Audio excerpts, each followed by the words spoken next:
सेतू अभ्यास दिवस 21वा इयत्ता 7वी गणित उपघटक स्तंभालेख वाचन व अर्थनिर्वेचन दिवस 21वा क्षेत्राचे नाव आहे सांख्यिकी, घटक आहे स्तंभालेख आणि उपघटक आहे स्तंभालेख वाचन व अर्थनिर्वेचन. थोडं समजून घेऊ. तुम्हाला सर्वांना IPL बघायला नक्कीच आवडत असेल, म्हणून आपण IPL वर आधारित एका स्तंभालेखाचे निरीक्षण करणार आहोत. IPL मध्ये मुंबई इंडियन्सने पॉवर प्लेमध्ये बनवलेल्या 6 सामन्यातील धावांचा तपशील खालील स्तंभालेखामध्ये दर्शविलेला आहे. आता हा स्तंभालेख आपण आधी समजून घेऊया. या स्तंभालेखामध्ये आडवा X अक्ष आहे आणि उभा Y अक्ष आहे. या ठिकाणी 0 ते 10, 20, 30, 40, 10-10च्या फरकाने इथे भाग केलेले आहे आणि इथे सामन्यांची नावं दिली आहे. पहिला सामना, दुसरा सामना, तिसरा सामना असे 6 सामन्यांची नावं दिली आहे आणि वर याला हेडिंग आहे, नाव आहे की IPL मधील मुंबई इंडियन्सच्या पॉवर प्लेमधील धावा. अशा प्रकारचा हा एक स्तंभालेख इथे दिला आहे. आडव्या X अक्षावर दिले आहे सामने आणि Y अक्षावर दिलेल्या एकूण धावा. आता यावर काही प्रश्न आहेत इथे, ते आधी समजून घेऊ. आडव्या अक्षावर म्हणजे X अक्षावर समान अंतरावर 6 सामने दाखवलेले आहे आणि उभ्या Y अक्षावर समान अंतरावर प्रत्येकी सामन्यातील पॉवर प्लेमधील धावा दाखवलेल्या आहे. आत्ताच आपण ह्या स्तंभालेखाचं निरीक्षण केलं की या ठिकाणी आपल्याला सामने दिले आहे आणि इकडनं धावा दिलेल्या आहे आणि पहिल्या सामन्यामध्ये किती धावा झाल्या, दुसऱ्यामध्ये किती, तिसऱ्यामध्ये किती, हे या स्तंभालेखाने आपल्याला इथे दाखवलेलं आहे.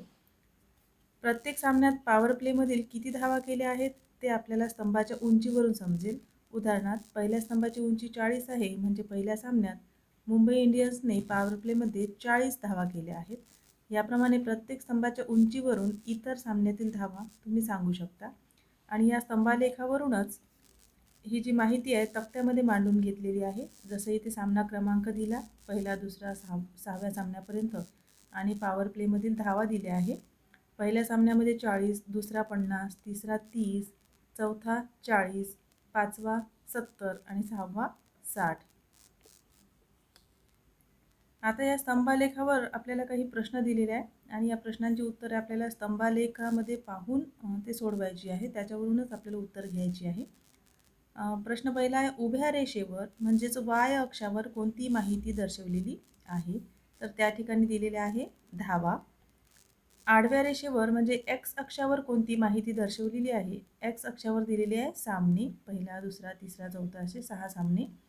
सर्वाधिक धावा कोणत्या सामन्यात केल्या आहेत व किती? तर सर्वाधिक धावा ज्या आहे ह्या 5व्या सामन्यामध्ये केलेल्या आहेत आणि त्या आहेत 70 धावा. सर्वात कमी धावा कोणत्या सामन्यात केल्या आहेत? तर त्या आहे सर्वात कमी धावा ज्या आहेत त्या 3ऱ्या सामन्यामध्ये 30 धावा केलेल्या आहेत. कोणत्या 2 सामन्यांमध्ये समान धावा केल्या आहेत आणि किती? तर या ठिकाणी आपण निरीक्षण करा की इथे 40 आणि इथे 40, म्हणजे पहिल्या आणि चौथ्या सामन्यामध्ये समान धावा आहेत आणि त्या आहेत एकूण 40.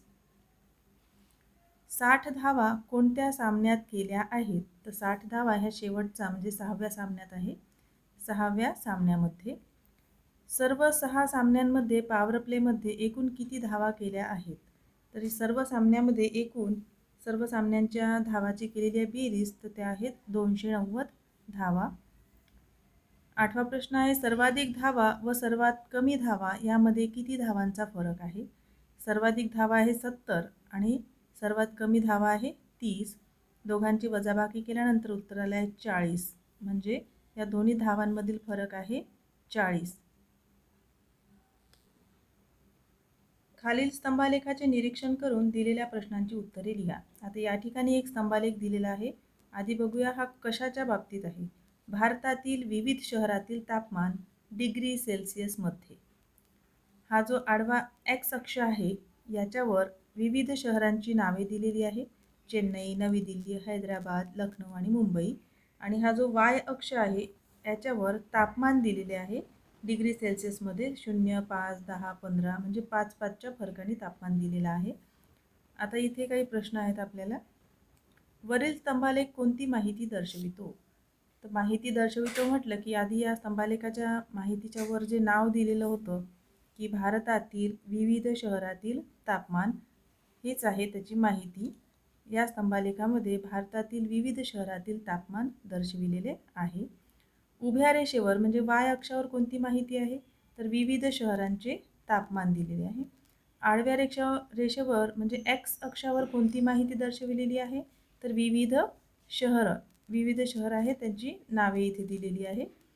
सर्वाधिक तापमान कोणत्या शहराचे आहे, या ठिकाणी आपला हा जो स्तंभालेख आहे याचं जर योग्य निरीक्षण केलं आपण, तर सर्वात जो उंच स्तंभ आहे तो आहे या दिल्लीचा.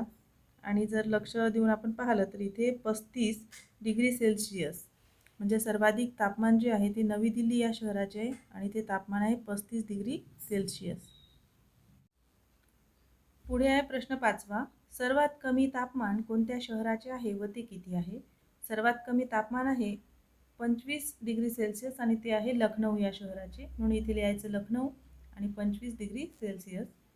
कोणत्या दोन शहरांची तापमाने समान आहेत? तर या ठिकाणी एक लक्षात घ्या, या प्रश्नामध्ये थोडीशी चूक आहे, कारण इथे 2 शहराचे नाही तर 3 शहरांचे तापमान समान आहे. चेन्नई, हैदराबाद आणि मुंबई सर्वांचं तापमान जे आहे हे 30°C आहे. चेन्नई या शहराचे तापमान किती आहे? चेन्नईचे तापमान आहे 30 डिग्री सेल्सिअस. प्रश्न 8वा आहे सर्वाधिक तापमान व सर्वात कमी तापमान यातील फरक किती आहे? सर्वाधिक तापमान होतं नवी दिल्लीचं, ते आहे 35 आणि सर्वात कमी तापमान आहे लखनौचं, ते आहे 25 डिग्री सेल्सिअस. आणि फरक काढायचा आहे म्हणून दोघांची केली वजाबाकी, उत्तराला 10 डिग्री सेल्सिअस, म्हणजे दोघांच्या तापमानातील जो फरक आहे तो 10 डिग्री सेल्सिअस एवढा आहे.